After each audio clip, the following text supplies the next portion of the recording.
Just like there are two sides to every story, there's two sides to the word no. There's the no that makes you want to crawl under a rock and binge watch reality TV. And then there's the no that you own, the one that aligns to your boundaries and helps you live your best life. It's your secret weapon in a quest for world domination, or at least a slightly less chaotic Tuesday. In every role I play in life, one word ties everything together: no. Whether it's the no we hear or the no we say, mastering the two sides of no is essential to living your life with both purpose and intention. Let's talk about the first side of no, being told no. That no can sting. And that sting is not only emotional, but physiological. According to the American Psychological Association, research has shown that social rejection activates similar areas of the brain as physical pain. That same pain you feel when you stub your toe or burn your hand can often light up those same areas of our brain when we hear no. And this can oftentimes lead to discouragement. Webster's dictionary describes discouragement as the deprivation of courage or confidence. And that's what no can do. It can make us feel like we are not good enough. We want to give up and simply not move forward. But that no, it doesn't have to lead to discouragement. It can lead to something so much better. For years, my husband encouraged me to run, praising the stress relief and the runner's high. But it wasn't until a cold winter night, pacing with a sleepless newborn, that I decided to lace up my running shoes. And running became my escape.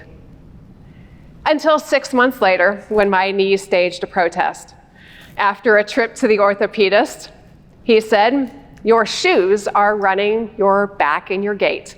And if you want to keep running, you have to switch to barefoot shoes." Was I going to let barefoot shoes change my destination? Absolutely not. And so I went out and I bought a new pair of barefoot shoes.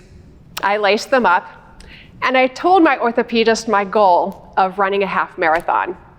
He looked at me and said, "At your age, in barefoot shoes, not a chance." I don't know about you, but that no stung. I felt discouraged. Was I going to let that no end my goal chasing? I had a choice in that moment to either accept defeat or to lace up my new barefoot shoes and run like my sanity depended on it. Because let's be honest, it kind of did. Let's flip the page and talk about the other side of no, saying no. This is where things get interesting and oftentimes tricky, because saying no can be hard. Women in particular are often socialized to be accommodating and put the needs of others first. Some of us were told to be nice and don't say no. However, when we do that, we create space where no becomes difficult. So in that moment, when we do have an opportunity to say no, don't look at it as something that is selfish. Look at it as something that can help us. During the pandemic, like many of us, I felt my life and my career feeling off. I wasn't quite sure what was happening and didn't quite know what to do. But then I was approached with a question. Would you be interested in stepping back into leadership? It was a fantastic opportunity, more responsibility, greater influence, all of the things I was supposed to want, right? But inside, I felt this angst, and I couldn't explain it. I started seeing both a life coach and an executive coach, and it was the best investment I ever made. Through that process of self-discovery, I was able to articulate my values and my purpose. And along the way, what I realized was I loved being a doer, an individual contributor, an informal leader influencing, but without the formal title and responsibilities that come with leadership. In that moment, I had a choice. Was I going to say yes and accept the position? Or was I going to say no because it aligned to my values and my purpose? And in that moment, I did something both terrifying and incredibly liberating. I said no to stepping back into formal leadership. No to my once traditional definition of success and climbing the corporate ladder. And I felt content.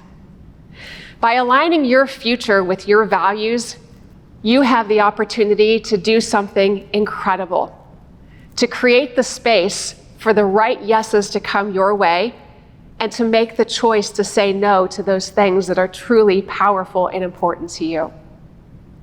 So now what happens when we move past the sting of being told no and step into that space of saying the confident no? I have a simple framework that I call NOW. Notice, own, and work.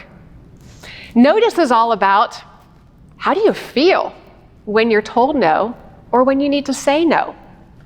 Do your shoulders tighten up? Do you develop that pit in your stomach? These emotional and physical reactions are clues. This is your opportunity to notice them, pay attention to them, and acknowledge them. This whole framework we're talking about today is about self-compassion. It's about saying, okay, I feel this way when I'm told no. I feel this way when I say no. And that's okay. The next step in the framework is own. Own our response to when we are told no or when we need to say no. When we own our response in that moment, we have an opportunity to be able to understand not only how we feel, but also what we say. If we're told no, we can look at it as rejection. Or we can flip the coin and say, maybe this is feedback. Maybe this is redirection. Or maybe this was simply not my time or my place.